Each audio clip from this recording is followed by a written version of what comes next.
Most High Yah by way of his son Yahushua HaMashiach. Y'all know what it is. John 5:39. After that, Jeremiah 31. My apologies. I think we've done this before. We're just going to do it again. Some of y'all haven't heard it the first time, but we have to look at. We started looking at some things with David, and according to that, that's going to get us going back on to finishing what we started with the priesthoods. And then you have to know that the Levitical priesthood is a part of the old covenant, and the priesthood of Melchizedek is a part of the new covenant. So this is where we start to make the determination of how he says that it will not be like the covenant that he made with your forefathers. You have to know the difference between the two. If you talk to people who don't believe in Mashiach, then all you have to simply ask them is how and what is this covenant that is not like the one that he made with our forefathers? And the key component that everybody overlooks in this Jeremiah 31, we read it a little bit Wednesday, and we're going to look at it again, is they overlook the fact that he said, your sins and iniquities I will remember no more. Before we start, I just was mentioning this to Pale, because I seen a brother that I know who I got love for mention the same thing. And we might look at that.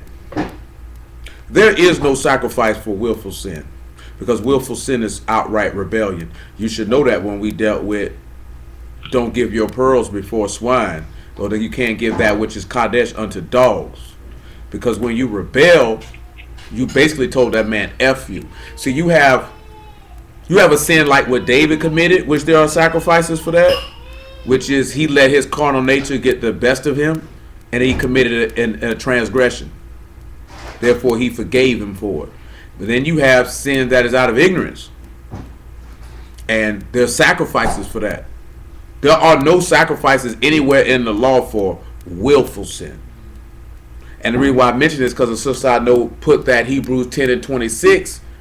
And y'all know, some of y'all been around long enough to know where he gets that statement from. You have to know where this stuff comes from, because you got ignorant niggas who know nothing at all, who will try to budge you and move you off your faith. And you got to make sure that you know what this stuff means.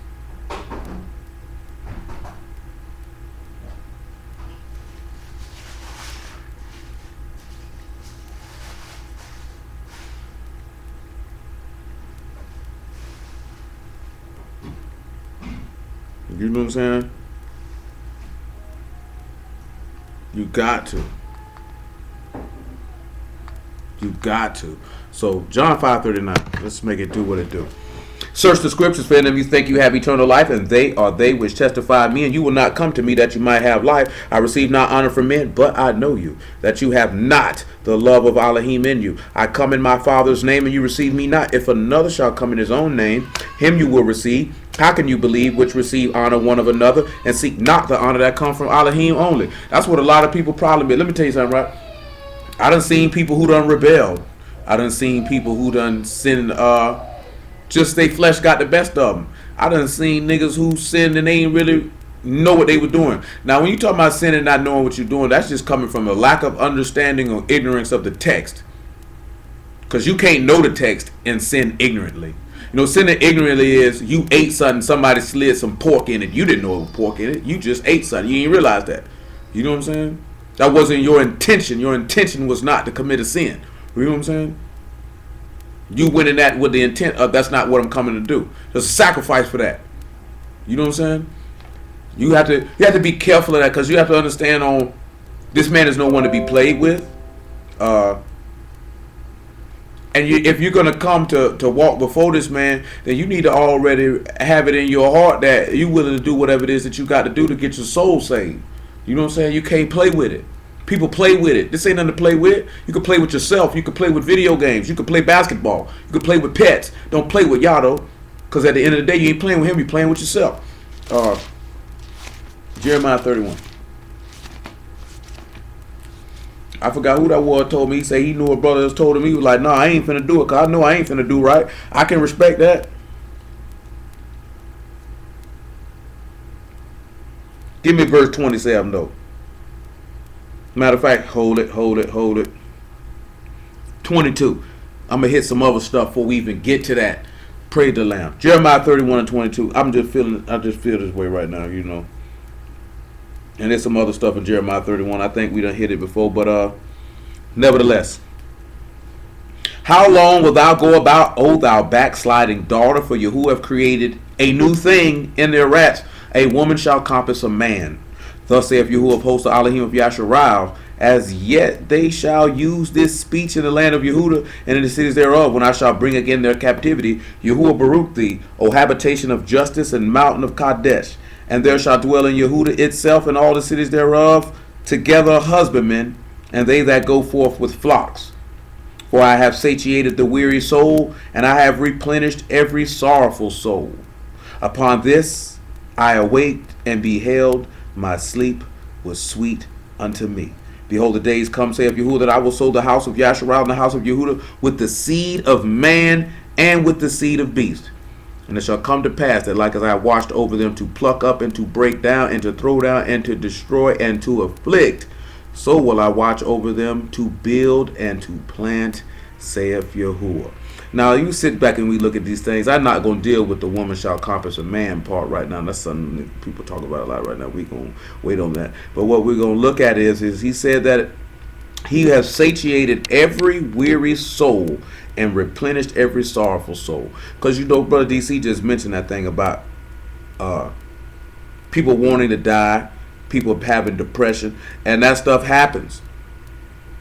Now you can put your hand on Isaiah 40 and 31 real fast. But let me pull something up as far as the words is concerned. When we look at satiated that weary soul. God, there we go. Y'all bear with me, man. I'm tired. That is to have one's drink, or to drink water, or to drench, or to saturate with water abundantly, or to bathe, or to make drunk, or to soak with water. So he says that weary soul he will satiate with water. Well, he satiated the weary soul, a soul that's about to faint. And he said he's replenished every sorrowful soul. That word is ravah for satiated, by the way.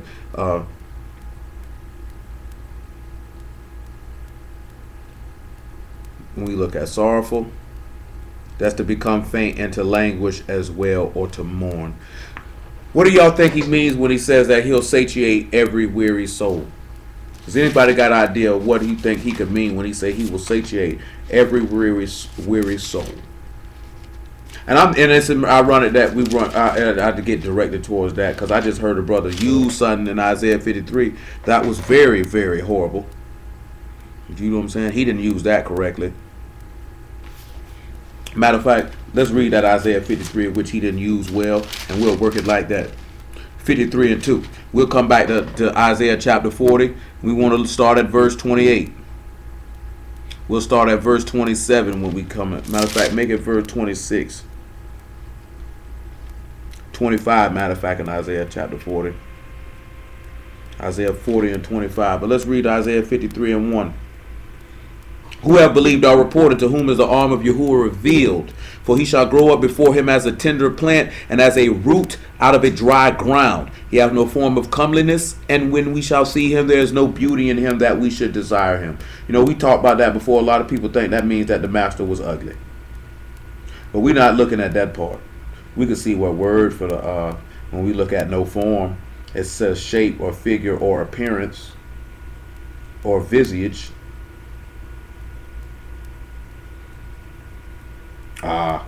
Praise the Lamb. I can show y'all what that means right now. Now that just come to my mind. When we look at comeliness here, that word is hadar, and it just means majesty, honor, or esteem.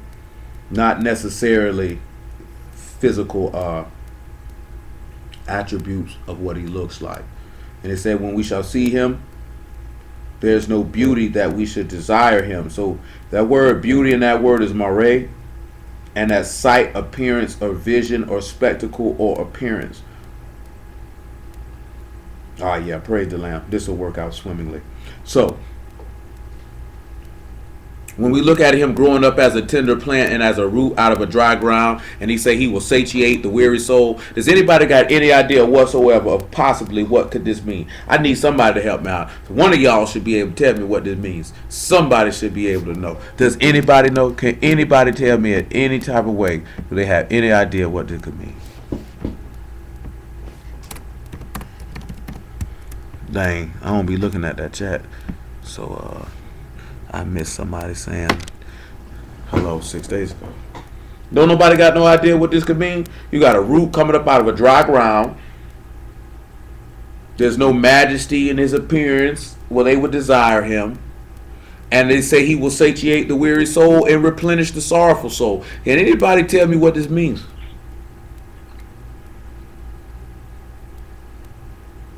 I think about him being the root and offspring of David in Revelation. Mm-hmm. And then talking back to when he came from the line of David, he didn't have no majesty. He wasn't coming in appearance to the people. All right. Anybody else want to take a look at it again at this? Because we got Isaiah telling us, and we ain't started Isaiah 4. We got Isaiah saying that he will grow up as a tender plant. Hold on, give me a second, y'all. I'm old. A tender plant and a root out of a dry ground. He ain't got no form of comeliness when we see him. There's no beauty in him that they would desire. Then Jeremiah telling us about something. And I promise you this will tie into us talking about these two covenants, whether you believe it or not. Verse 25 tells us in the Jeremiah 31 that he gave water abundantly to this weary soul. And he replenished his sorrowful soul. And upon this he awaked and beheld his sleep was sweet unto him. Come over here to Genesis 37 real quick. Just come over to Genesis 37 real quick. Just real quick. And we run around here to Zechariah 9, I want to say. Just for another witness. So when he say he's going to come up as a root out of a dry ground. After that, matter of fact, after we read Genesis 37 and Zechariah 9, we'll get Matthew chapter 15 if I'm not mistaken. If I'm not mistaken. Praise y'all for the word. Yeah, you best believe like this. Hello. Hello. Hello. Yeah, that's that. All right, what's happening, man? 37, Genesis 37. Ah, there we go. Verse 21. Verse 20. Genesis 37:20. He said, "Come now, therefore, and let us slay him, and cast him into some pit. And we will say some evil beast have devoured him, and we shall see what will become of his dreams." And Reuben heard it, and he delivered him out of their hands, and said, "Let us not kill him." Reuben said unto them, "Shed no blood, but cast him into this pit that is in the wilderness, and lay no hand upon him, that he might rid him out of their hands, so deliver him to his father again." And it came to pass, when Joseph come unto his brethren, that they stripped Joseph out of his coat of many colors that was on him, and they took him and cast him into a pit, and the pit was empty, and there was no water in it. Now, why would that be important if it says this pit had no water in it? Why would it be important that it states that this pit ain't got no water in it? Anybody got any idea on that? I didn't hear the question. Say the question again. Why is it important that this pit has no water in it? Because they had no water in it before people should preach to the spirits and prison. All right. Come over here to Zechariah chapter 9, I want to say. 9 and 11. Remember, right? He said he'd grow up as a root, a tender plant, a root out of dry ground. Say he'll satiate the weary soul, replenish it, the sorrowful soul. Now, again, satiate is to give plenty of water. Plenty of water. Zechariah 9 and 10. Hold on. Hello? What's happening with you? I ain't know. You sound like you about half dead, boy.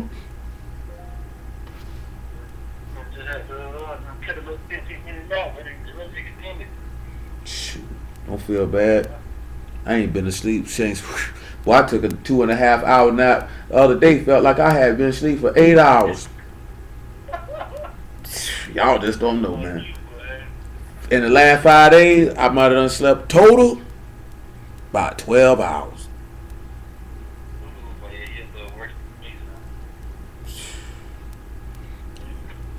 And the only reason why it's that long, cause it was ugly out here on these streets, so I ain't push it all the way to the maximum. Cause I do like, screw it. I'll go to sleep and just sit out here and not make nothing, burn my gas up, bump that. Real rap, you know what I'm saying? Shit, I go lay down, nigga. Shit. I'm already tired. I've been on crash the car. You know what I'm saying? 9 and 11 though.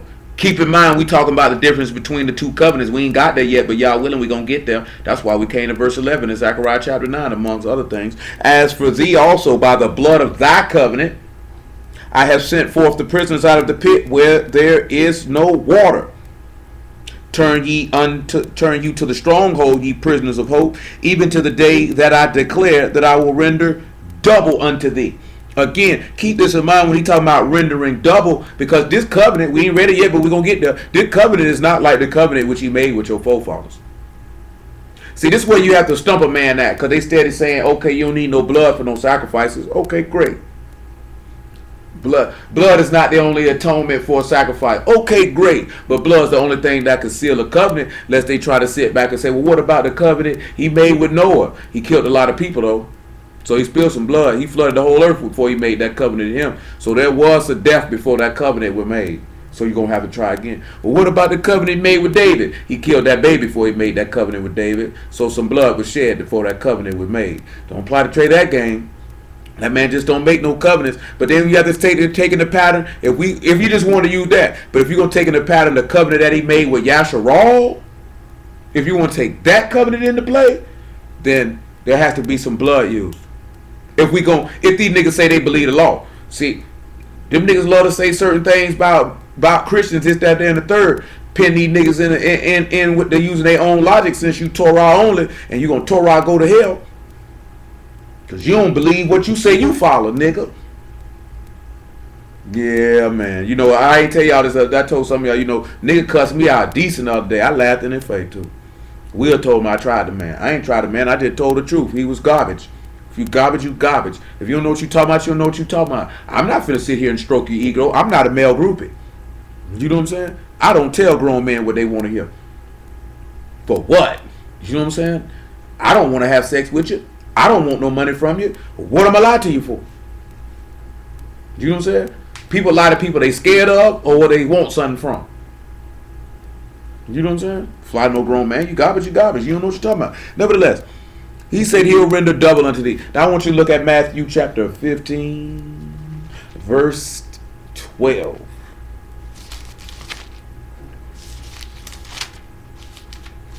Here, I still ain't forgot about you. One of these days I get around here to it. But we got a whole bunch of stuff going on. Hey, Dwayne. Yeah.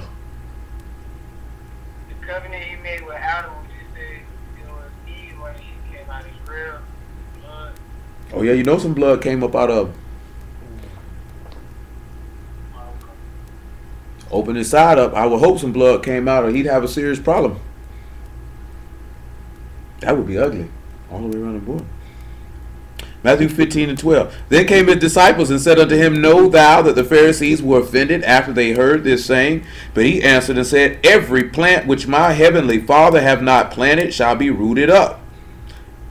Let them alone. They be blind leaders of the blind, and if they both be blind, they both shall fall into the ditch. Notice that he just said that every tree which his Father hath planted shall be rooted up. Didn't it say he will grow like a tender plant and a root out of dry ground? And he has no comeliness that we should desire him, or no beauty that we should desire him.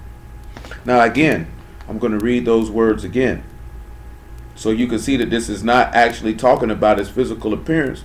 And if we sit back and it says that he has no form of comeliness, that is ornament, splendor, or honor, or esteem, or excellency, and got nothing to do with his physical appearance.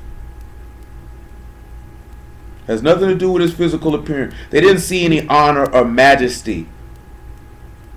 That's what they didn't see.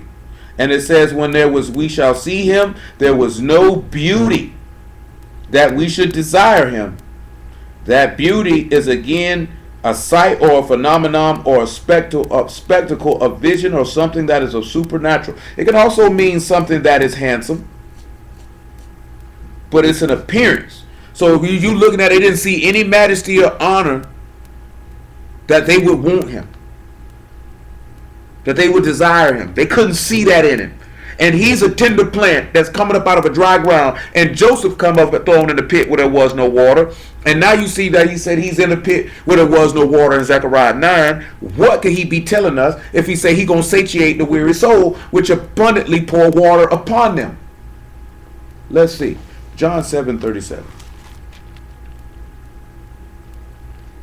See, you know what I'm angling to? Is this the difference between the first covenant and the second covenant?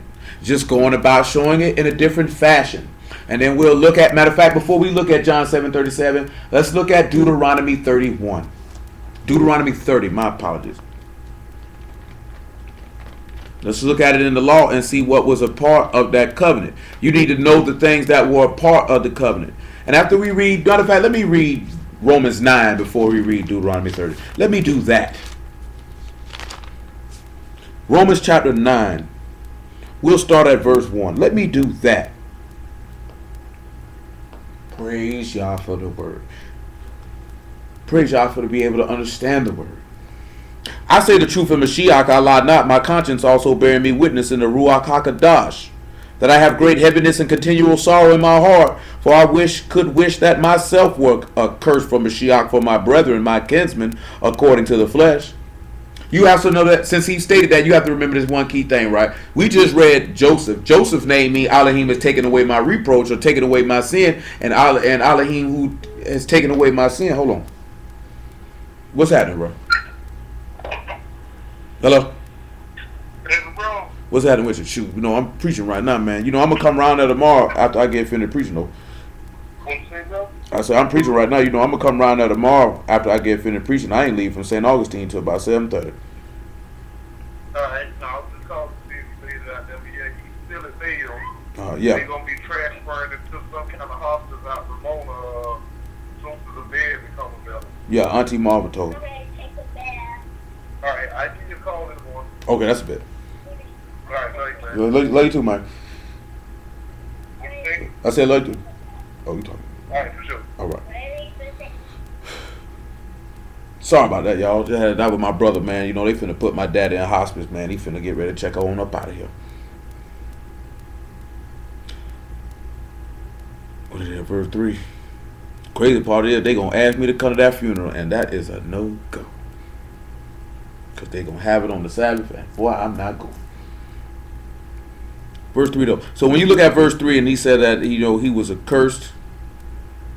He wished he was accursed.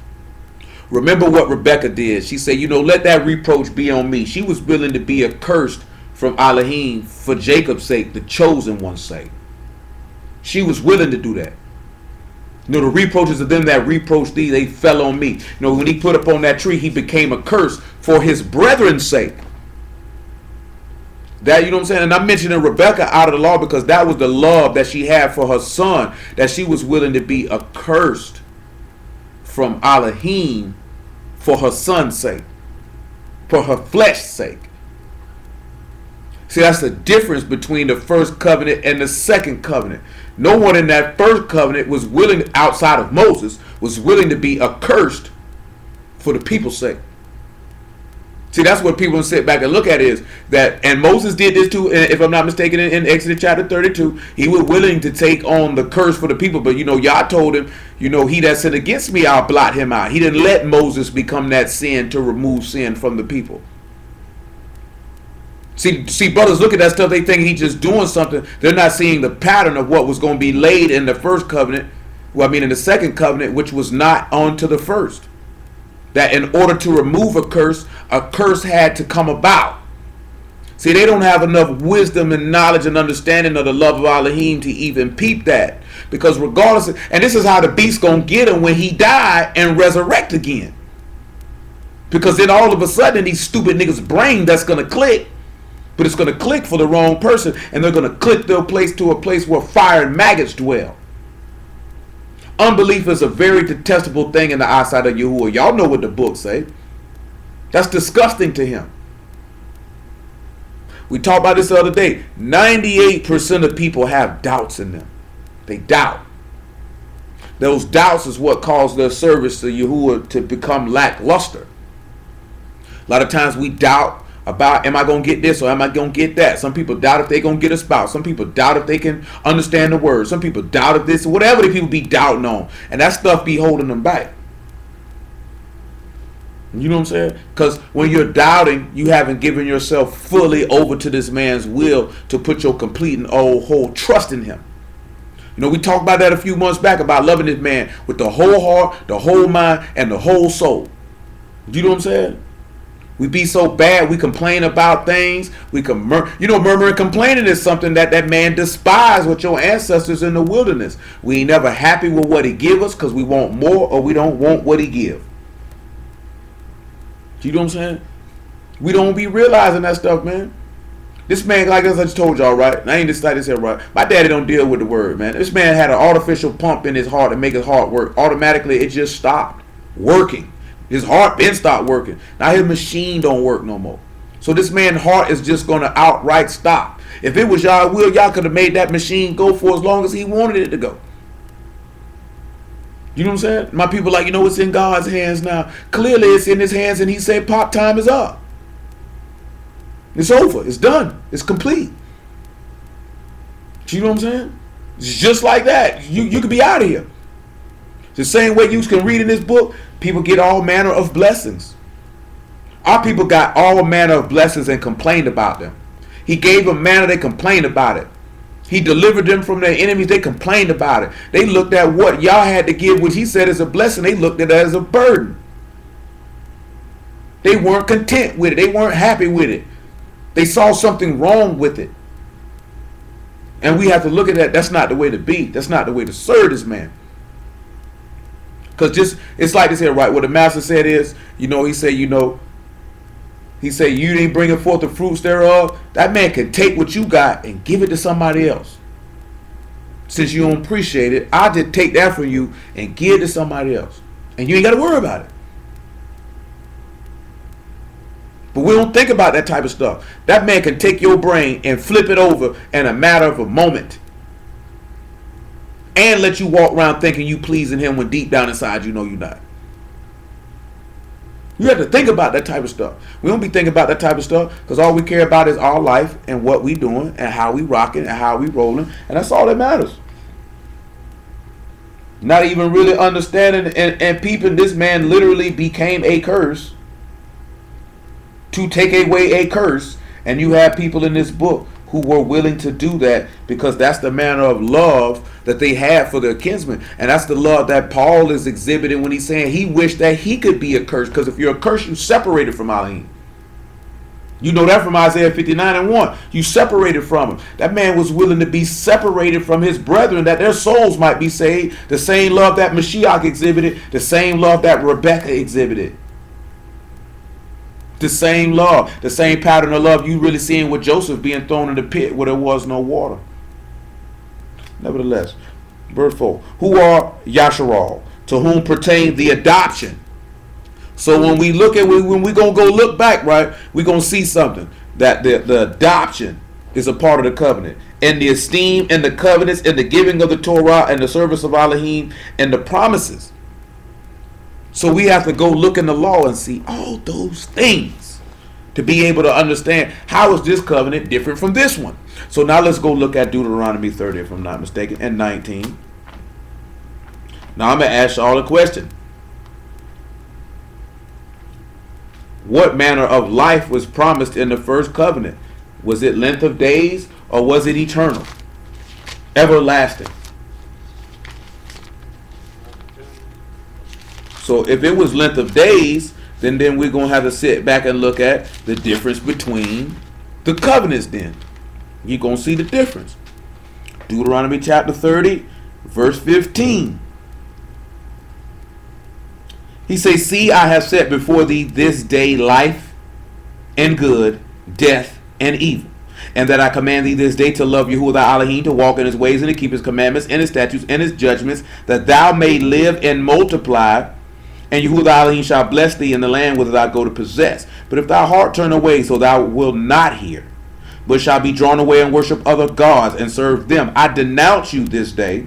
that you shall surely perish, and that you shall not prolong your days upon the land, whither thou pass over Jordan to go possess it. I call Shamahim and the rats to record against this day against you, that I've set before you life and death, blessing and cursing. Therefore choose life, that both thou and thy seed may live, that thou may love Yahuwah thy Elohim, and that they may obey his voice, and thou may cleave unto him, for he is thy life, and the length of thy days, that thou may dwell in the land which Yahuwah swore to thy fathers, to Abraham, to Isaac, and to Jacob, to give them. So, according to the law, length of days and your time dwelling on the land is a part of the first covenant. Will we be able to agree with that according to what we just read out the law? I would say so. I will say that would be accurate according to the text. Let's look at something else, though. And I just forgot it just that fast. Hold on. Oh, yeah, Psalms 90.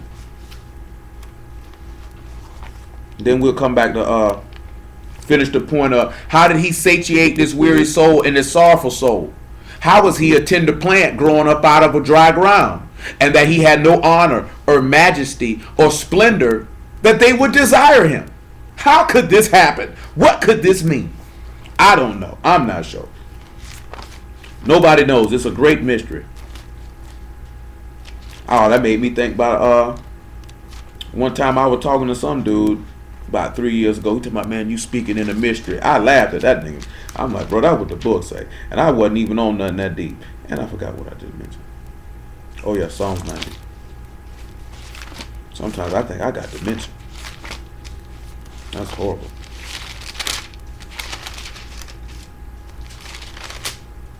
Psalms 90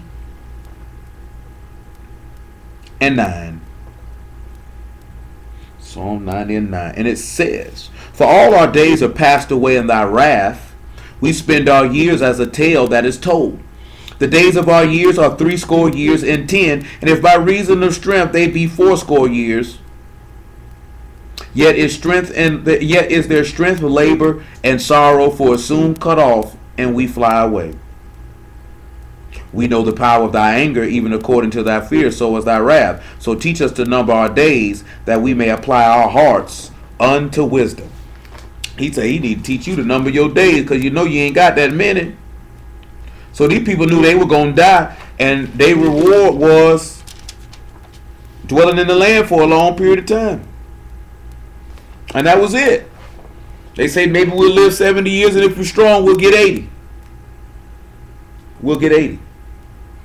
Think about that. There's no eternal life. There's nothing attached to that. So when they go into the pit, they went into a pit where there was no water. You know, Jacob got a well where there was some water. Isaiah told you to draw water out the wells of salvation. Let's see how we would draw water out the well of salvation. Let's see how, because you know, John chapter 15 said he the true vine. So he would be that tender plant.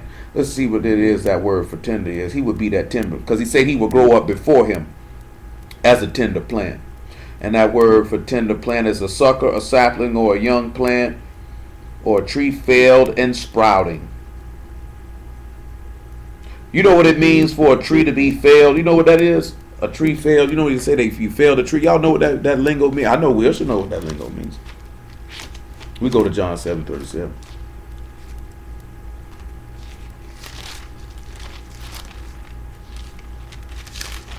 Kind of like, you know, look like a tree cut down, you know. But then it just sprouts back up. Matter of fact, yeah, I'll get it in a minute. John 7:37 though. Because he said he got to satiate the weary soul, the sorrowful soul. We're not going to go read it, but y'all know what it is. Matthew chapter 26, starting at verse 36. Didn't the master say he was exceedingly sorrowful unto death? Does not John chapter 12, by verse 23 say, except the corn of wheat fall on the ground and die, abide alone, but if it died, bring forth much fruit. So then we were, as we finna read John chapter 7, and what does a plant need to grow? Needs a little bit of water. But he said he would be a root that would come up out of a dry ground. And when he came up out that dry ground, that he would have no majesty, no honor in his appearance, that anyone would desire him. And we look at Elohim of taking away my sin, being thrown into a pit where there was no water. And then we see those prisoners of hope getting thrown into a pit where there was no water. But he said he would satisfy them with water, and he will render them double by the blood of the covenant. And we know the master said in Matthew chapter 26, verse 28, drink This is my blood and the covenant that is shed for many for the remission of sins. Because understand something, your sins could not be remitted under the first covenant. And we can go right in the law and see that. There was nothing to remit your sins in the first covenant. Nothing. Not nothing. When I say your sins, I'm talking about your sins as a people and as an individual, because you were still going to die. He said the soul that sinned, it shall die. So no matter how many sacrifices you offered, you still were going to die. Why will you go? I'll deal with it in a minute. John 7:37. Matter of fact, before I even read John 7:37, come on, Ezekiel 18, man. Screw it. After Ezekiel 18, Romans chapter 5, and then John 7:37. Let me do it like that.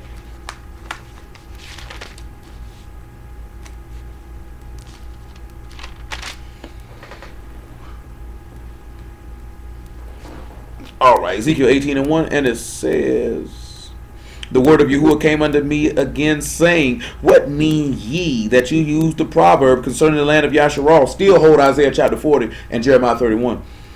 The fathers have eaten sour grapes, and the children's teeth are set on edge. As I live, saith Yahuwah Elohim, you shall not have occasion any more to use this proverb in Yasharal. Behold, all souls are mine.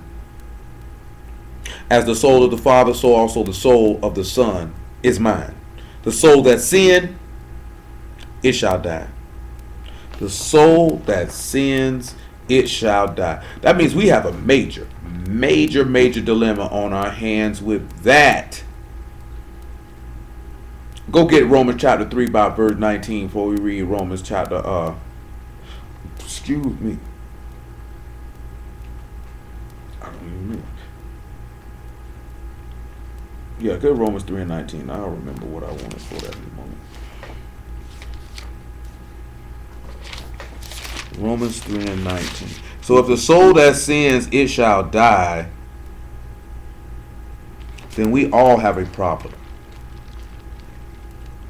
Because, you know, some people love to quote this here, which is quoting Ecclesiastes 7 and 20.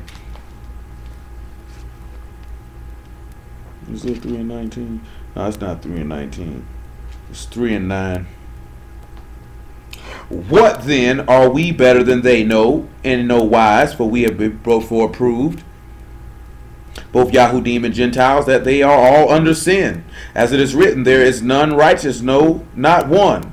There is none that understand, there is none that seek after Elohim. They are all gone out of the way and are together become unprofitable. There is none that do good, no, not one. So if there's nobody that does good, and everybody's not, and everybody's unrighteous, and everybody sins, then everybody dies. Because that man say the soul that sinned, that came out the mouth of Yahuwah, the soul that sinned, it's going to die. So now you have a major problem. A major problem when it comes to this. Because everybody has to die. Romans chapter 5.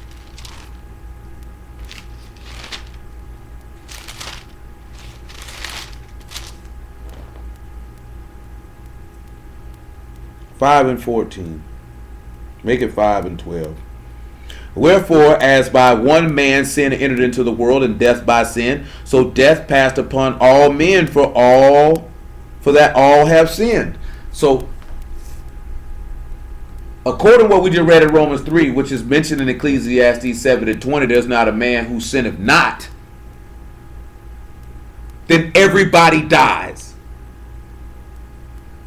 And the first covenant stamps that, because the first covenant does not give you any removal or freedom from death. So when we look at Isaiah 25, and he says that he'll deliver us, he's getting the victory over death, and he'll wipe away all tears from our eyes and all pain. How is death removed according to the text? Isaiah 26 says, thy dead men shall live with my dead body. Who is this man who's saying that people will live with his dead body? If they say it's not Yahushua, then who is it? And what did he do to be able to make us live with his dead body? Why? Because he became a curse to remove a curse. And that was not possible under the first covenant. There was nothing that could remove death from you. Because it said all souls that sin dies. The book say ain't nobody that do good. No, not one. So everybody dies. Everybody dies. So everybody's going in the pit, and there's no water in the pit. So this man said, he's made a promise, I will satiate the weary soul. I will take that tired soul and I will pour water on it. This man say, everyone that is heavy laden and has burdens, come unto me and I will give you rest. See, our problem is we don't want to put them burdens down. The stuff you be worrying about, the stuff you lusting after, you know what I'm saying? Your flesh, all that stuff, you carrying that stuff with you. And he already told you to lay aside the sin and the weight that easily besets us and let us run the race with patience. We don't want to put the weight to the side. That's what's weighing you down. 5 and 12 though, 5 and 13. For until the Torah sin was in the world, but sin is not imputed where there is no Torah. Nevertheless, death reigned from Adam to Moses, even over them that had not sinned after the similitude of Adam's transgression, who was the figure of him that was to come.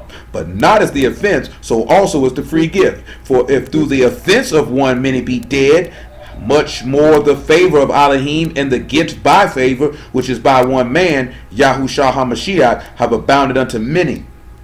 And not as it was by one that sinned, so is the gift. For the judgment was by one to condemnation, but the free gift is of many offenses unto justification.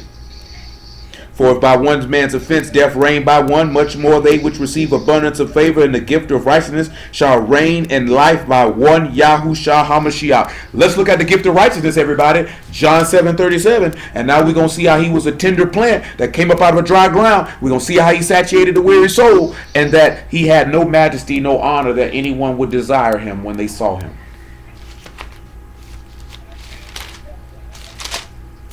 John 7:37. And in the last day, that great day of the feast, Yahushua stood and cried, saying, if any man thirst, let him come unto me and drink. He that believe on me, as the scripture hath said, out of his belly shall flow rivers of living water. But this spake he of the Ruach, which they that believe on him should receive. For the Ruach HaKadosh was not yet given, because that Yahushua was not yet esteemed. Now he say, Father, esteem thy name. He say, I've esteemed it, and I'll esteem it again. So when this man dies, he is a tender plant in a dry ground. How is the ground dry? There's no ruach in it. But he said he'll satiate the weary soul and pour water on it. He said he'd give water to this weary soul in abundance. Let's see how he did that. Let's look at John chapter 10. And after we look at John chapter 10, verse 17, we'll go around here and look at Romans chapter 8, about verse 10. What did the master always tell his disciples what was going to happen? That he would resurrect on the third day, right? Did this man not say he was exceedingly sorrowful unto death? Did this man, if you're weary, you're tired, right? Did this man not sit back and look at it? He saw rest was good. Ain't that what Genesis 49 and 14 say? And he say, Father, it's finished. And he laid his head down. It was time to rest. It's Shabbat. I need to rest. I'm tired. I'm thirsty too. I'm in this pit. Ain't no water in it. I sure could use a drink. Remember what he sat back and he said, don't y'all realize something when he say he'll satiate the weary soul? What did the master say when he was up there on that stake, on that tree? What did he tell them people? What did he say to them? Who knows what he said to them? He did say that, but that ain't what I'm looking for. But he definitely did say that. It is finished. He definitely said that too. That ain't what I'm looking for, but he said that too. It's something that all y'all should be saying too. Hold on, I got you. Therefore doth my Father love me. Huh? He said,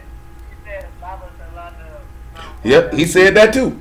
Now, I don't want none of y'all to be saying Elohim done forsook you now. That ain't a good thing.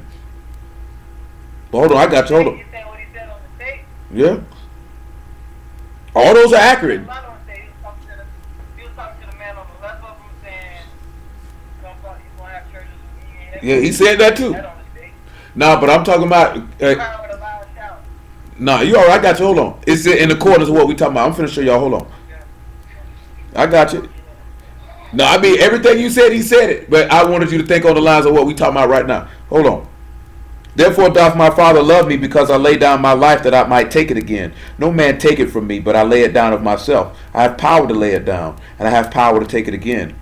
This commandment have I received of my Father. Well, I'm going to show y'all what he said on the stage. Swing to John 19. 19 and 28. Because he said he satiate the weary soul and give him water in abundance. And he's going into a pit where there was no water. 19 and 28. After this, Yahushua, knowing that all things were now accomplished, that the scripture might be fulfilled, saith, I thirst. He said he's a little thirsty. Ain't that what Samson said? I'm a little thirsty. He said, you're going to let me perish from thirst? He just told you, if any man thirst, let him come under the drink. That's what I said. That's what y'all should. You should be saying you thirsty, because he said Baruch is the man that hunger and thirst after righteousness, he be filled. The master was thirsting after righteousness, which is the righteousness, the free gift. The free gift is the Ruach HaKadosh, which is the faith in the living Elohim, according to Genesis 15. And he said you should thirst for righteousness. The master saying he's thirsting. He said he will satiate the weary soul in Jeremiah 31. He said he's going to come up as a root out of a tender plant and a root out of a dry ground. So how can the tree grow with no water? Let's see if he got some water and he satiated the weary soul. And then we'll see how he had no majesty in his appearance, that anyone would desire him. Romans 8 and 9.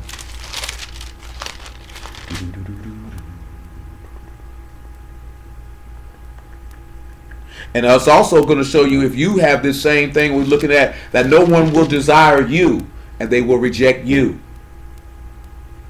Same thing. Romans 8 and 9, I want to say.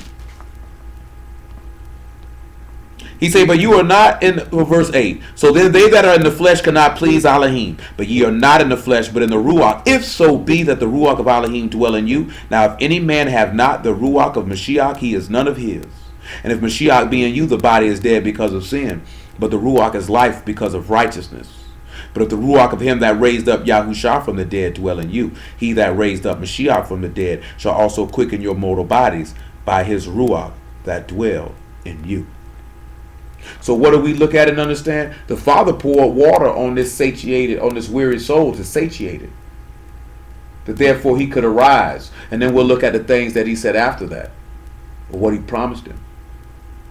Because he was in the pit with no water. He was a root. Remember, now Will already mentioned that he's the root and offspring of David. So there was this root that's in the ground, and it was dry because there was no water. Because trees can't, a root can't sprout with no water. So in order for him to grow up as this tender plant, as this young sapling, he has to water it. He watered it with the Ruach HaKadosh to raise him.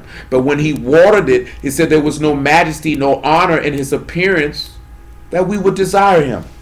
Let's see why. Luke chapter 24.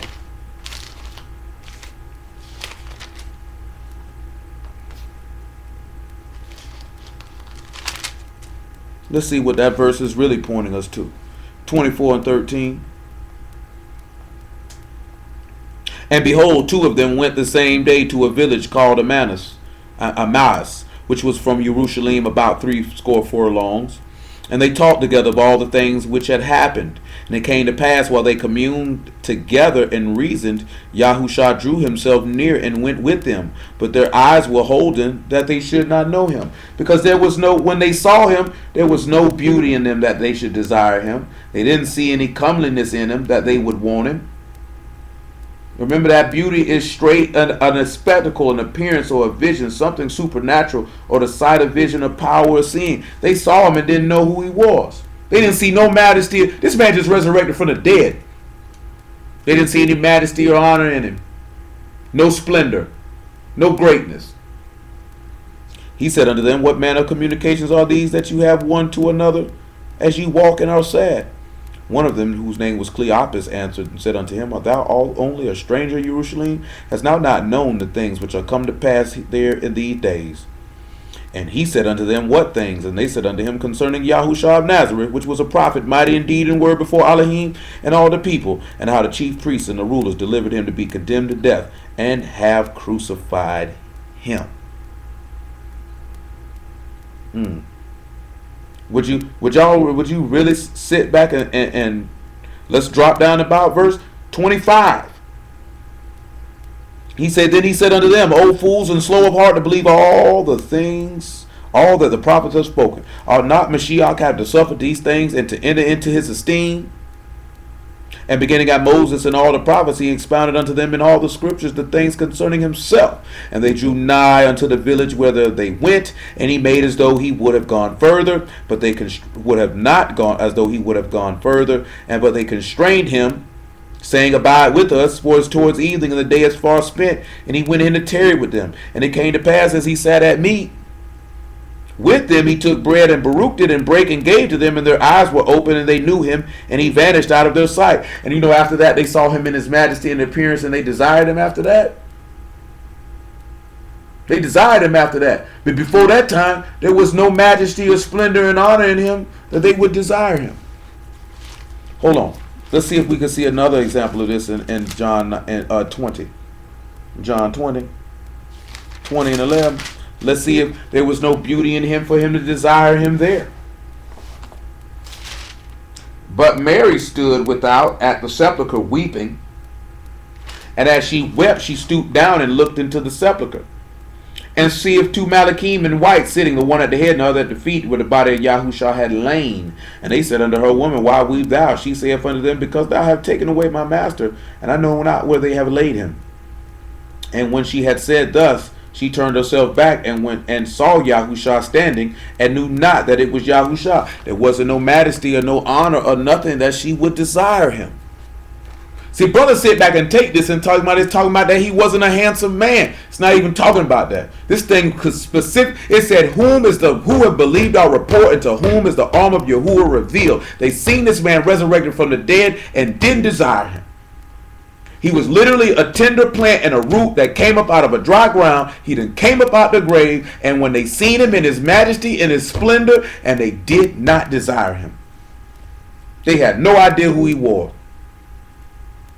They ain't make no move for him. Again, remember this here. Comeliness is hadar. That's ornament. That's splendor. That's honor. That's majesty. That's esteem.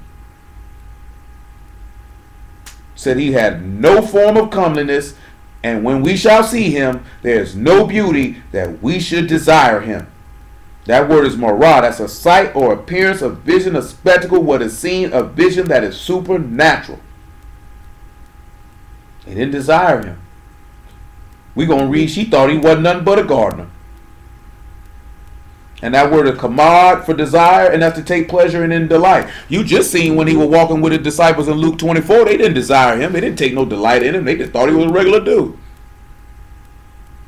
Verse 14 again, and when she had said thus, she turned herself back and saw Yahushua standing, and knew not that it was Yahushua. Yahushua saith unto her, woman, why weep thou? Whom seek thou? She, supposing him to be the gardener, she ain't seen no splendor, no majesty, no appearance or greatness or nothing. She thought he was a gardener. Sir, if thou have borne him hence, tell me where thou hast laid him, and I will take him away. Yahushua saith unto her, Mary. She turned herself and saith unto him, Rabboni, which is to say, master. Now she desires him once she realized who he is. That's amazing that we read that and think that's talking about a man being ugly. Whole time it was talking about how they would not desire him after his resurrection. Now we're going to tie that into you. John chapter 17 verse 23, and after that 1 John chapter 3 and 1 John chapter 4. And then we come back to Isaiah chapter 40. So, I started a little late. We run a little late, so we might run a little. I might jam a lot in a little bit of time, or go a little longer than usual. I'm leaning towards jamming a lot in a little bit of time. Not because I'm trying to go to sleep, because I'm trying to keep y'all up all night. Because staying up all night is a regular occurrence for me. So, John chapter 17, make it verse 20. Now 23 is, no, verse 20. Yeah, verse 20. We do verse 20. 17 and 20. And this is the difference between the first covenant and the second covenant. The first covenant did not have a provision to remove the curse. The second covenant had a provision to remove the curse, and you're seeing it being manifested as it led up to that in Jeremiah 31 about him satiating the weary soul and the sorrowful soul, because he did that with the Ruach HaKodesh. And then you just have to pinpoint the other things in the text to show you how he did that and why he had to do that, and that you should be thirsting for righteousness, which is thirsting for the gift of the Ruach HaKodesh, and you will be filled with it. If you hunger for righteousness, which is that manna, which is the body of Mashiach, then you will be filled with him. We don't hunger for that, and we don't thirst for that. We hunger and thirst for many things, but the righteousness of Elohim, for most of us, is not top rank number one priority. We say it with our mouths, we don't mean it with our heart. Just like he said, they show much love, and with their tongue they do honor me, but their heart is far from me, teaching for the doctrines and commandments of men. You know what I'm saying? He told us the same thing in Psalms. He said they flatter me with the tongue, but their heart is not steadfast with me. Our hearts don't be steadfast with the man. It really don't. John 17 and 23.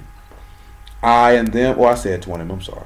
Neither pray I for these alone, but for them also which I believe on me through their word, that they all may be one as thou, Father, art in me, and I in thee, and that they also may be one in us, that the world may believe that thou hast sent me.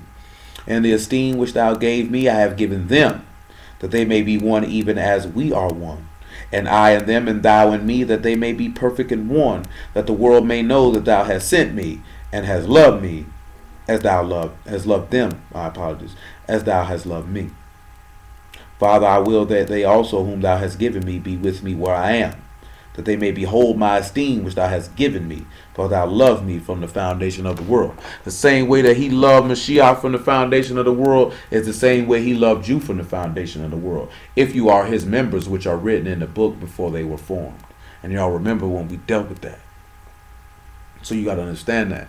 Now that he's sitting here saying that he should, that he praying that the Father should love those whom he chose, like the Father loved him who the Father chose.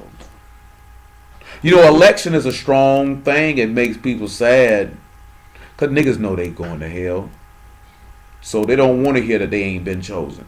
But, you know, no one is actually telling anyone that they haven't been chosen. You know, if you go to have that conversation and somebody get mad, they showing you that they're not chosen, because I never said you weren't chosen. You said you weren't chosen. Thou sayest, you bear witness against your own soul. You know what I'm saying? You don't realize people be telling on themselves. They just don't tell on themselves on First 48. Nigga telling themselves in real life. All the time. If you paying attention. If you paying attention, niggas telling themselves all the time. 1 John chapter 3, I believe. Yes, it is. 1 John 3 and 1. And then after that, 1 John chapter 4. And after that, Isaiah chapter 40.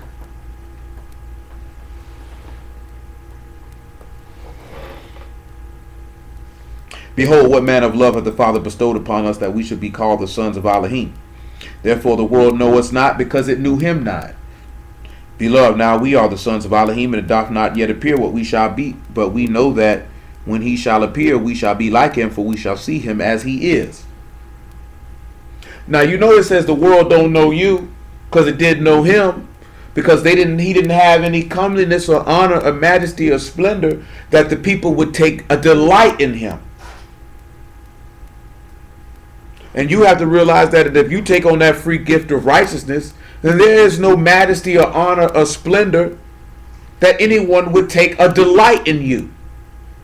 Because if they didn't take a delight in him after he resurrected from the dead, and they did not know him, I don't know what makes you think after you've been buried in death through immersion in the name of Yahushua HaMashiach, that now you done came up out of that water as the form of the righteousness of his resurrection to walk in newness of life. I don't know why you think anybody would take a delight in you. Unless when they see you, they see themselves. Because if you got Mashiach in you, the book say if you coming up as a tender plant out of a dry ground, you being buried in immersion in the likeness of his death, is the same thing. And you coming up out of that, to be quickened by the Ruach HaKodesh. These people are not supposed to take no delight in you. There shouldn't be no form of majesty and honor where these people would desire you, to covet you, or to delight in you. That's the hard truth of the word. The word is separation and isolation. Separation and isolation from things that are not like Elohim. Not separation and isolation from people. Separation and isolation from things that are not like Elohim. People are included in that, but that is all encompassing of many different things. Many different things. If the Ruach HaKodesh literally means the Ruach, or the spirit of separation, and your Elohim is separate from the world and all things that are against him, then if that dwells in you and you dwell in it, that will cause you to be separated and isolated from all things that are not like Elohim. Because we talked about this last week with this man killing everybody on the earth in order for him to dwell in it and to bring New Jerusalem down on the earth. Which is another thing that is not a part of the first covenant, now that I mention it, because there is no new Shamahim and new Arats a part of the first covenant. That was not a part of that promise. It was not a part of it. Nevertheless, 1 John chapter 4.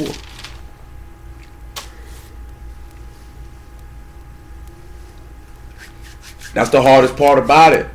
That man say when they see you, John, the Apostle John wrote, he say, man, they don't know us because they don't know him. And that goes for everybody, not just people who in the word.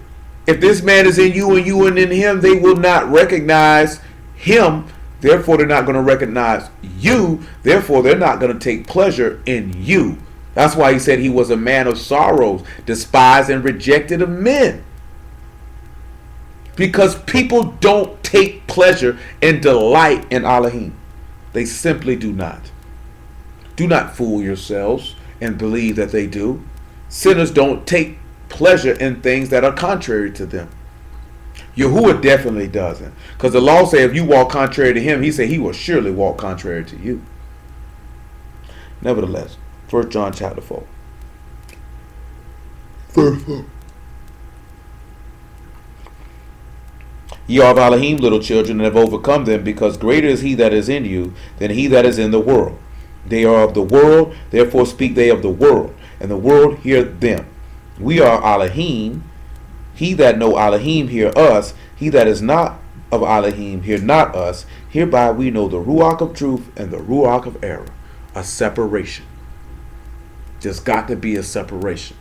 As much as brothers don't like to hear it, and they don't want to unify, and hey, I ain't got no problem with that. But there's a Ruach of truth and a Ruach of error. There's a woman's seed and a serpent seed. There is a separation. A separation will be made. And it's Yahuwah's making the separating. And if you ride with Yahuwah, he will separate you from all things that are against him. If you ride against Yahuwah, he will allow you to merge with all things that are against him. Isaiah chapter 40.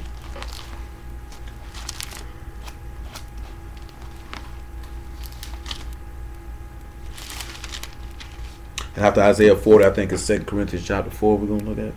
We're going to ring Isaiah 40 and 25.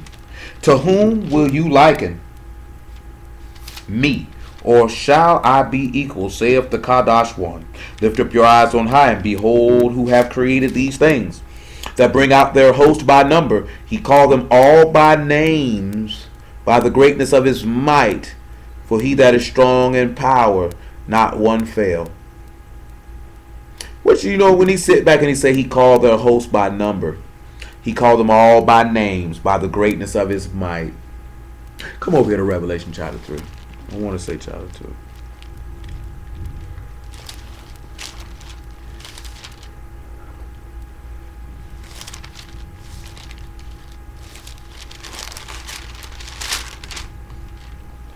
Let me see.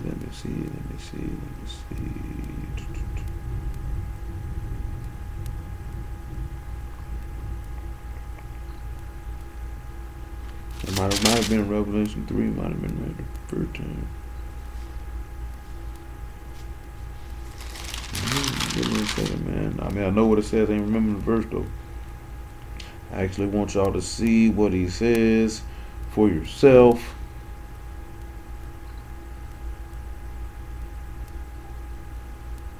Two and 17. He that have an ear, let him hear what the Ruach saith unto the synagogues. To him that overcome will I give to eat of the hidden manna, and give him a white stone, and in the stone a new name written, which no man knows, saving he that receive it. Now he just said he called them all by names. Let's look at John chapter 10. Because remember what he told you in Jeremiah chapter 1. He said, before I formed you in the belly, I knew thee. He said he called all them by name. John 10 and 25. Yahushua answered them, I told you, and you believe not. The works that I do in my Father's name, they bear witness of me. But you believe not, because you are not of my sheep, as I said unto you. My sheep hear my voice, and I know them, and they follow me. Remember, Adam called all the beasts by name. And he gonna call everybody up out of that grave by name. Why? Because your names are... Malachi chapter 3 verse 16. I didn't tell you why. I let y'all tell you why. Instead of me just sitting there, I just let y'all tell you why. 3 and 16. Malachi.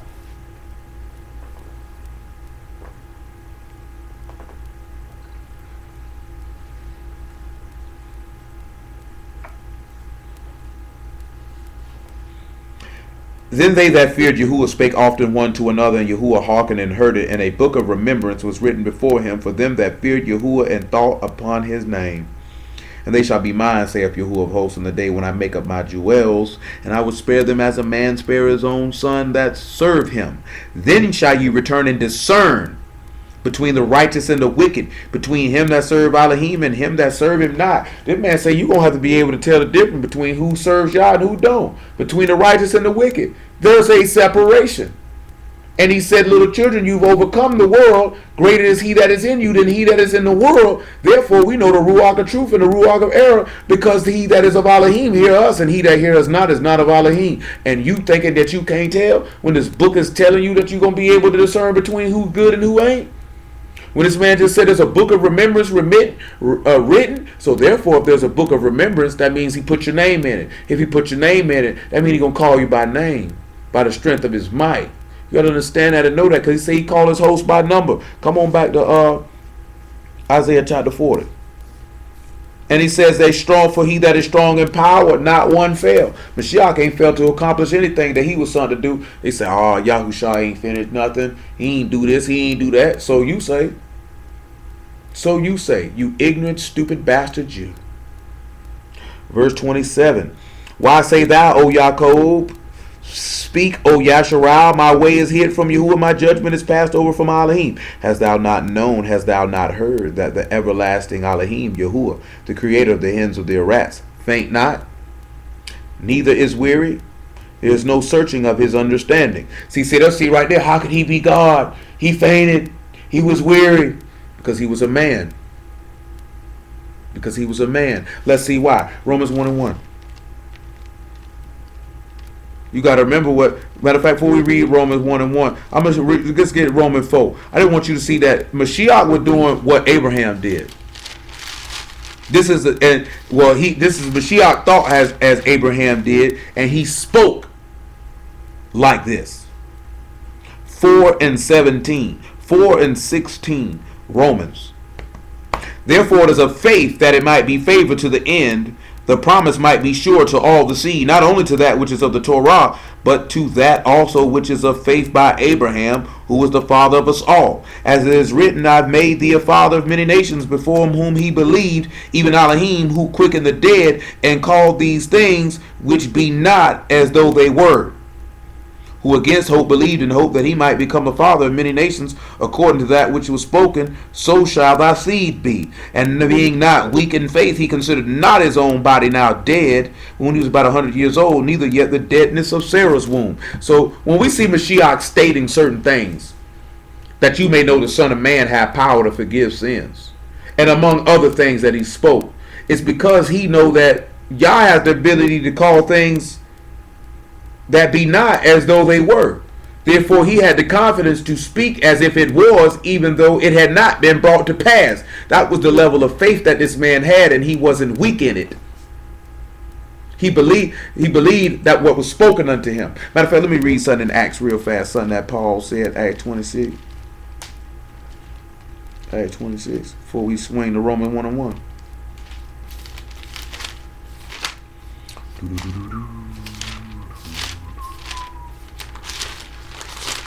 Acts chapter 26. Nope. Acts chapter 27, verse 25. Make it verse 23.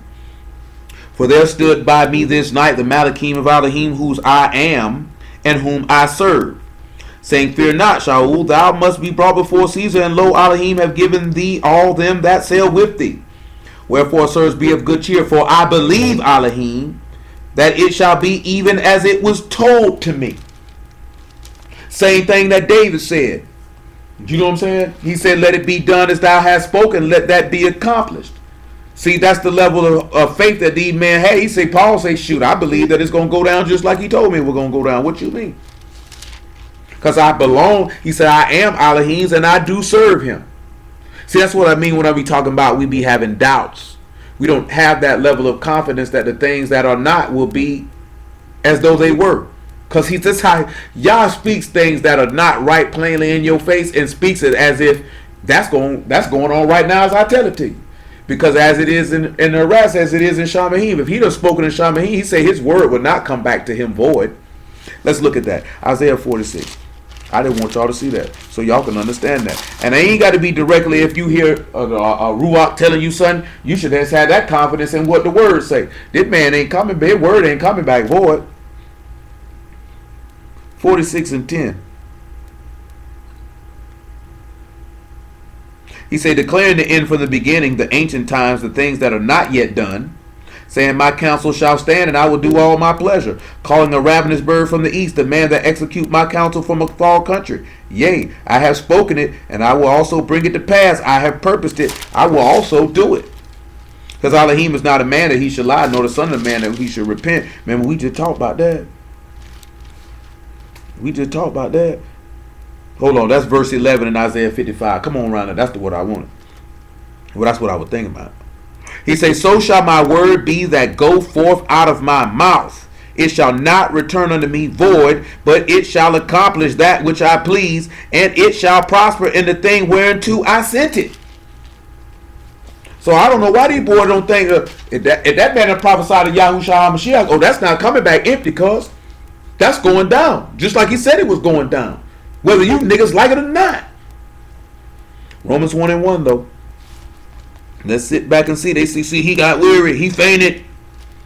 He say, Paul, a servant of Yahushua HaMashiach, called to be an apostle, separated unto the gospel of Elohim, which he had promised afore by his prophets in the Kadesh scriptures, concerning his son Yahushua HaMashiach, our master, which was made of the seed of Daoud according to the flesh, and declared to be the son of Elohim with power, according to the Ruach HaKadosh, by the resurrection from the dead.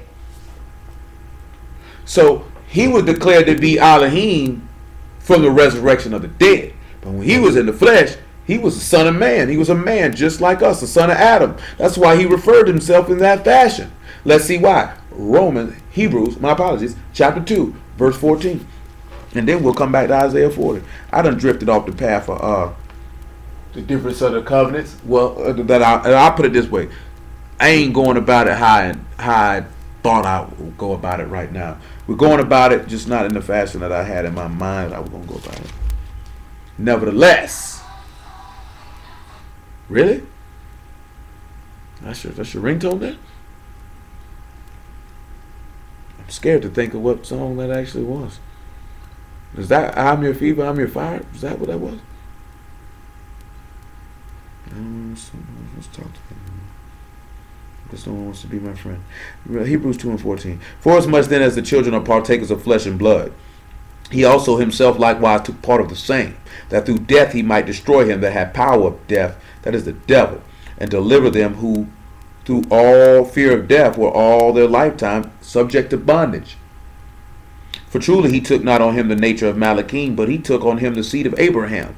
Wherefore, as in all things it behooved him to be made like unto his brethren, that he might be a merciful and faithful high priest in the things pertaining to Elohim, to make reconciliation for the sins of the people. For in that he himself have suffered being tempted, is able to succor them that are tempted. So this man became a man in order to destroy death. In order to destroy death. And he said it behooved him that he be made like unto his brethren. So he took on the seed of Abraham. That was his desire.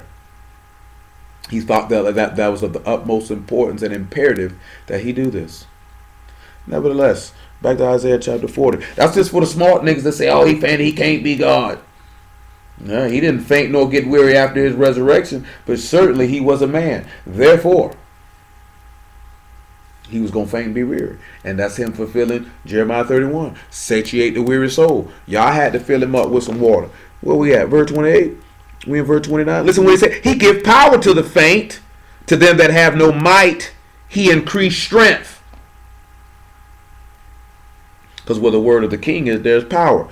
Even the youth shall faint and be weary, and the young man shall utterly fall. But they that wait upon Yahuwah shall renew their strength, and they shall mount up with wings as an eagle, and they shall run and not be weary. They shall walk and not faint. He said he give power to the faint, and to them that have no might he increased strength. 2 Corinthians chapter 12 then.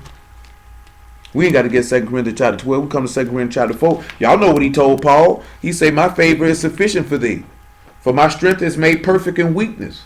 You only be better to faint when you're weak.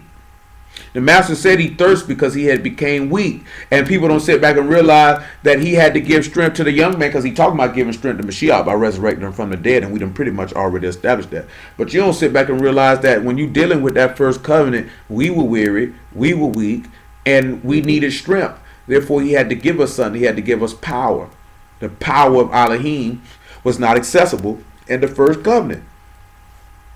Unto all men. It was accessible to the prophets, but it wasn't accessible to all men.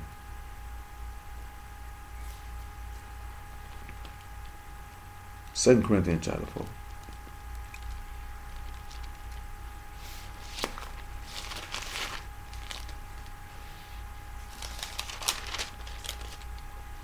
Second Corinthians chapter 4, verse 9, verse 10. Yeah, verse 10. Always bearing about in the body the dying of the Master Yahushua, that the life also of Yahushua might be made manifest in our body. For we which live are always delivered unto death for Yahushua's sake, that the life also of Yahushua might be made manifest in our mortal flesh. So then death work in us, but life in you. We have the same Ruach of faith, according as it is written, I believe, therefore have I spoken. We also believe, therefore speak, knowing that he which raised up the Master Yahushua shall raise up us also by Yahushua, and shall present us with you.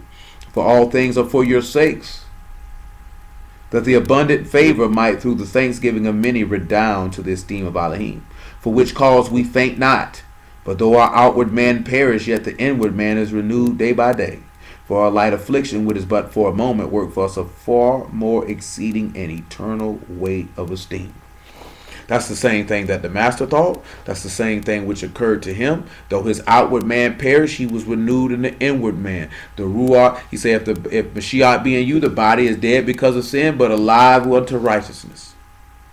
Because it's going to come time where you're going to be wanting to faint and be weary and not want to keep going. But it said the love of Mashiach constrain us. Cause persecution, nor affliction, nor tribulation, nor nakedness, nor peril, nor principalities, nor powers will separate us from the love of Mashiach. And you have to understand that if you become weak, he told you his favor is made perfect in weakness. He will strengthen you if you ask. Not come do it for you, but give you the strength to keep going. Do you not realize that when the Mashiach was weak and faint and weary, that Yahuwah strengthened him, that the young man faint and he gave him strength? Let's see how. Luke 22.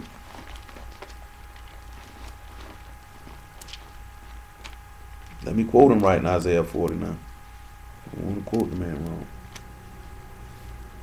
Praise Yah for Yahusha and the word.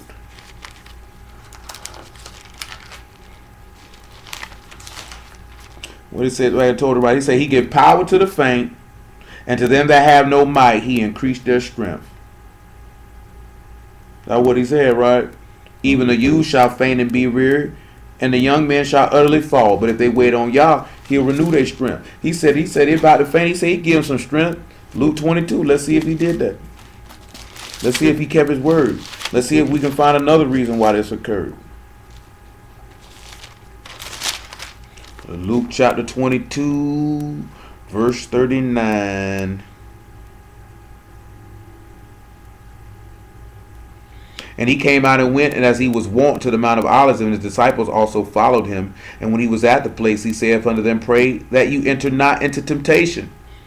And he was withdrawn from them about a stone's cast, and kneeled down and prayed, saying, Abba, if thou be willing, remove this cup from me. Nevertheless, not my will, but thine be done. And there appeared a Malachim unto him from Shamahim, strengthening him, doing just what Yahuwah said he would do.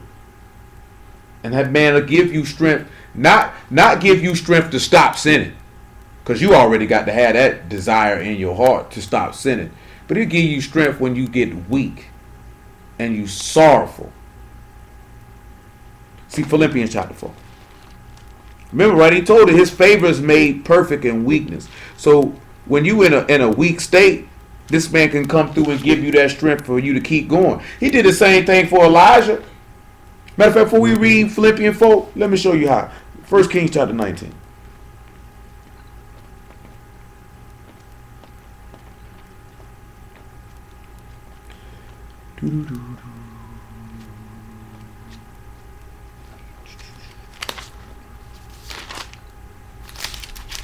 First Kings chapter 19 and verse 1.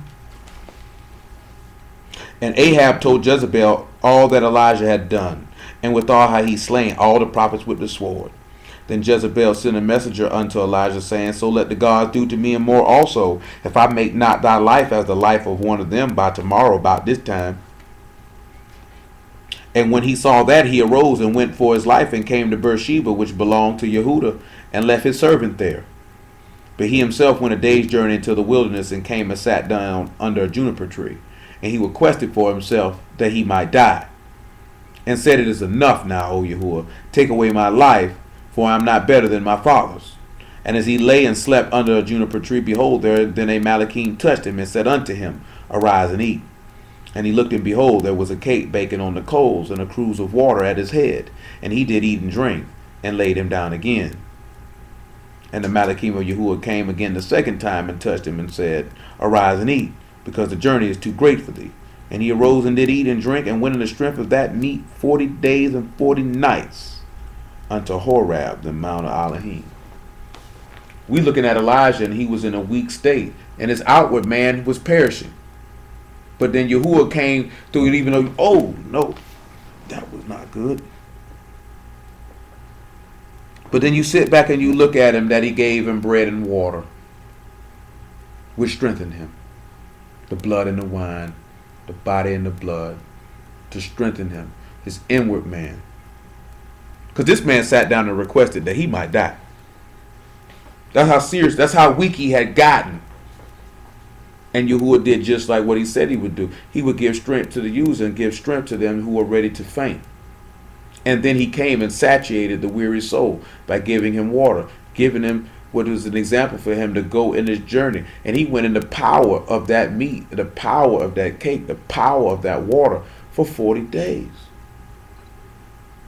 Because Elijah's unwavering. You know you got to have a trust in Yahuwah to ask him to take your life.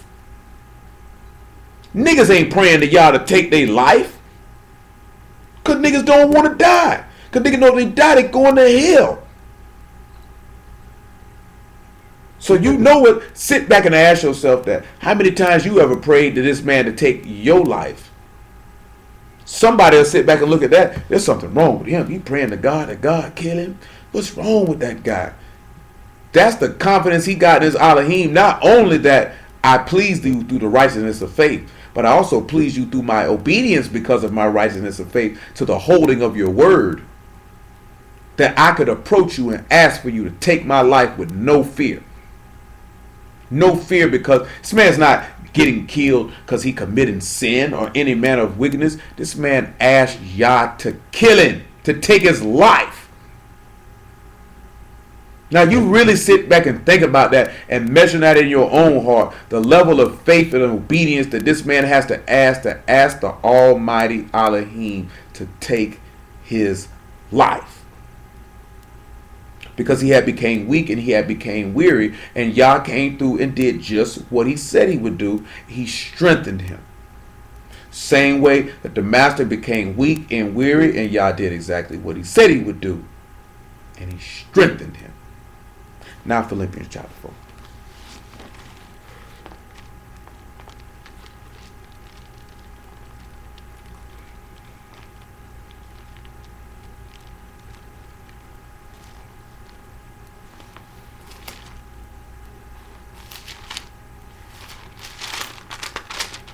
Philippians what? 4 and about what?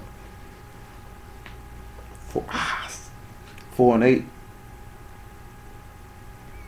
Finally, brethren, whatsoever things are true, whatsoever things are honest, whatsoever things are just, whatsoever things are pure, whatsoever things are lovely, whatsoever things are of good report, and if there be any virtue, if there be any praise, think on these things. I think sometimes that allow us to be able to do a little better with certain things. Hold on, y'all. I'm going to start at verse 1 because I'm just looking at it. I just want y'all to hear something. Therefore, my brethren, dearly beloved and longed for, my joy and crown, to stand fast in the master, my dearly beloved, I beseech Eodius and beseech Syntyche that they be of the same mind in the master. And I entreat those also, true yoke fellow, help those women which labored with me in the gospel, with Clement also, and with my other fellow laborers, whose names are in the book of life. Why are their names in the book of life? I just wanted to read that because what we read in Malachi 3 and 16, those that feared Jah spake often one of another, and a book of remembrance was written before him for those who thought upon his name. And that's going back to when we sit back and what we looking at when he say, think on these things. If you're thinking upon all these things that Paul mentioned in verse 8, all these things are encapsulated in the name of Yahuwah. Because if you think on these things, remember what he told you in Isaiah 26, he'll keep him in perfect shalom, whose mind is stayed on thee. Trust in Yahuwah, for trust in Yahuwah's everlasting life. For matter of fact, let's just read that real fast, because I didn't say it right. Isaiah 26 and info. This particular passage has stood out to me from the very first time I read it to this very day, because it is very imperative and very important. And I used to read it regularly. Not as often lately, but you need to have this in the front of your mind. Thou will keep him in perfect shalom, whose mind is stayed on thee, because he trusts in thee. So if you're thinking on these things, and a book of remembrance was written before Yahuwah for those that thought upon his name, is because your mind is stayed on thee, because you trust in him. A lot of times our minds are not stayed on him because we don't trust in him. Trust ye in Yahuwah forever, for in Yahuwah is everlasting strength. That's why the master got strengthened. That's why Elijah got strengthened, because their minds were stayed on thee and they trusted in him. Therefore, in their time of weakness and their weariness, he gave them strength. That's why Paul got strengthened. That's why he said what he said in 2 Corinthians chapter 4. Back to Philippians chapter 4. Read verse 3 again. Get ready to wrap it down. About 11:06. We got an hour and a half. I think we jammed a lot in a little, but I do need to finish what I need to in Jeremiah 31. I just saved the rest of Jeremiah for on the morrow. And I entreat thee also, true yoke fellow, help those women which labored with me in the gospel, with Clement also, and with my other fellow laborers, whose names are in the book of life. Rejoice in the master always, and again I say rejoice. Let your moderation be known unto all men. Yahuwah is at hand. Be careful for nothing, but in everything by prayer and supplication with thanksgiving let your requests be made known unto Elohim. And the shalom of Elohim, which pass all understanding, shall keep your hearts and minds through Yahushua HaMashiach. See, if you have the shalom of Elohim, you know that's the authority to destroy chaos. Which goes right back to what we were talking about. If he be in you, the body is dead because of sin, but the Ruach is alive because of righteousness. So you don't have that shalom of Elohim, which pass all understanding, that's able to keep your heart and minds on to him through Mashiach, because your mind is not stayed on him, because you don't trust in him. Therefore, the chaos in your mortal body and possibly in your life cannot be removed until you do so. Finally, brethren, whatsoever things are true, let Elohim be true and every man a lie. Elohim is not a man that he should lie, nor the son of man that he should repent. So when you sit back and realize, he said in Exodus 34, my apologies, he's the Elohim of truth. So that means when you're thinking about truth, you're thinking about faith, you're thinking about amat. Let your mind be on those things. Whatever things are honest, are just, weight, and balance. Whatsoever things are just. So again, we talking about the things that are right, the things that are blameless, the things that are good, which he's going to mention again. Whatever things that are pure. When you're talking about pureness, you're talking about cleanliness. Purify yourselves. Now, we didn't read that verse. He said, the world don't know us because it didn't know him. He said, he that have this hope purify himself even as Mashiach is pure. That man say, he that seek the esteem of him that sent him, the same is true, and there's no unrighteousness in him. That's a pure heart. Ain't no guile in it, like David said in Psalm 32. Baruch is the man whom there is no guile, whom Elohim forgive, who don't impute iniquity. He said, whatsoever things are lovely, whatsoever things are of good report, and if there be any virtue, remember who is the arm of Yahuwah believed our report, to whom is the arm of Yahuwah revealed. Think upon Mashiach. Think upon the good report. When you think about him, you think about the person who sent him. He the one gave the report. He said, if there be any virtue, if there be any praise, think on these things. Those things which you have both learned and received and heard and seen in me, do. And Elohim of Shalom shall be with you. But I rejoice in the Master greatly, that now at the last your care of me have flourished again. Wherefore you were also careful, but you lacked opportunity. Not that I speak in respect of want, for I have learned in whatsoever state I am therewith to be content. For I know how both to be abased, and I know how to abound. Everywhere and in all things I am instructed both to be full and to be hungry, both to abound and suffer need. I can do all things through Mashiach, which strengthen me. And you have to sit back and be able to realize that, whether you have or whether you don't. Whether things be good or whether it be bad. Whether it be persecution or affliction. Everything that this man stated, if you do it, you'll be able to rejoice. Do you not realize after the Mashiach had prayed, and he was before he prayed, I should say, and he done ate that flesh and drank that wine and all of this stuff that he done did before he got sorrowful. He did this, he rejoiced. He sang unto his Elohim, he sung a hymn. Because he thought of those things. When you think on those things, you should have the joy of Elohim in your heart. Let's go to Jeremiah 31. See if there's anything that we need to complete in it before I let y'all go for the evening. I pray that y'all understand all of these things. And if not, please don't hesitate to ask. When we look at verse 26, right, because we've dealt with verse 25. I ain't really deal with 22 to 24 too hard. Save that for another day. But he said, verse 26, he said, upon this I awaked and beheld, my sleep was sweet unto me. When he satiated this weary soul, he said, upon this he awaked.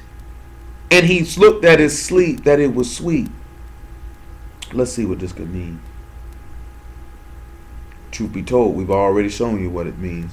But it's mainly the sleep was sweet. When we look at sleep, that's just simply shana, and that simply just means sleep. When we look at sweet, it's arev. To be pleasant or pleasing. To be agreeable. To be agreeable. It was agreeable. When he sat back and he looked at his sleep, it agreed with him. It agreed for him because he said, upon this he awaked, he woke up, arose, or show signs of waking, and that's cuts. And then, and he beheld, or he looked at, or look at, or inspect, or to perceive, or to have a vision, or to look after, or to observe, or to consider, or to discern. The master study, he said, Genesis 49, he saw the rest was good. He said that, the Shabbat was a sign. And the master, and it said right there that he wanted to destroy death through had power over death. That is the devil. And the son of Elohim was manifested for this cause, to destroy the works of the devil. So when we look at upon this he waked and beheld, his sleep was sweet unto me. The Mashiach seen that death was agreeable to him. When he resurrected from the dead, he seen that was agreeable to him because he had destroyed the adversary and he had destroyed death. Nevertheless, verse 27, behold, the day comes, saith Yahuwah, that I will sow the house of Yasharal and the house of Yehuda with the seed of man and with the seed of beast. And he said back, and he said, and as it came to pass, as he liked to watch over them, to pluck up and break down and throw down and destroy and to afflict, he'll watch over them to build and plant. And we didn't already looked at that, because he watched over Mashiach and he threw him down, he plucked him up, he destroyed him. He told Pilate, he said, don't you know you had power to release thee? He said, you wouldn't have no power unless it was given to you from Shamaim. He that delivered me to you have the greater sin. That's what he told him. The same way, you notice he afflicted. He said he was a man afflicted in Isaiah 53, and the Father allowed him to be afflicted, to be beaten, and to be impaled, and to suffer for the removing of death. But after that cause, he watched over him, and he built him, and he planted him. He planted him. We talk about that when we talk about the house. He made him a sure house. He built him. He made him a house. He planted him in the ground. Tender plant. That was a root in a dry ground. He resurrected. This man talking about killing him and resurrecting him. We will look at Deuteronomy 32.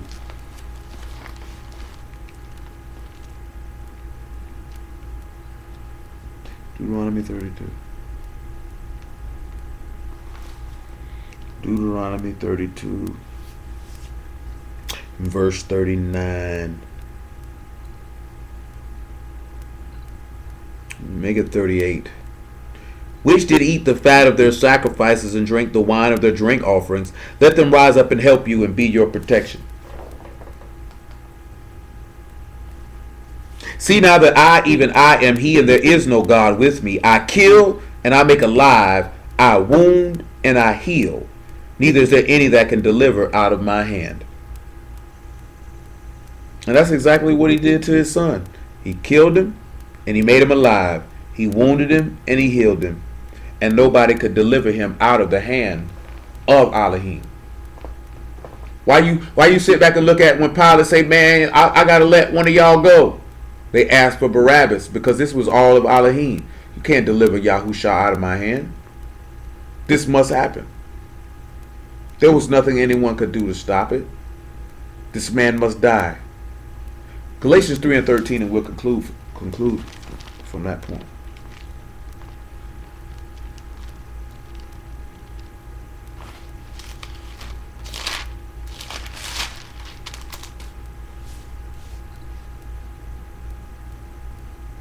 Mashiach had redeemed us from the curse of the Torah being made a curse for us. For it is written, cursed is everyone that hang on a tree. That the blessing of Abraham might come on the Gentile through Yahushua HaMashiach, that we might receive the promise of the Ruach through faith. Hallelujah for Yahushua and the word. We'll stop right there. I hope y'all understood all this here. Y'all understood all this here? If anybody got any questions.